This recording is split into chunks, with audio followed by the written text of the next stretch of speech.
ราบขอบพระคุณนะคะ คุณแม่ละไมนะคะแล้วก็คุณนันประภัสสรนะคะ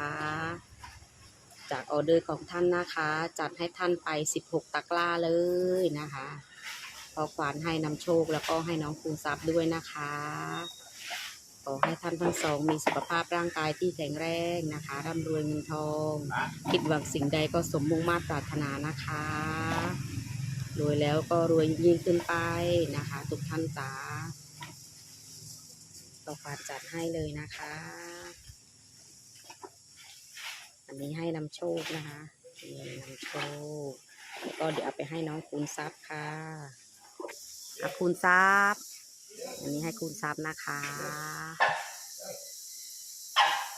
สวัสดีสวยๆนะคะขอบคุณนะคะที่รักและเอ็นดูค่ะน้องได้ทานแล้วนะคะขอบคุณคุณแม่ละไมนะคุณนันประภัสสรนะคะที่เมตตาผลไม้หวานๆนะคะสวัสดีวันสงกรานต์นะคะขอให้ร่ำรวยเงินทองตลอดปีตลอดไปค่ะ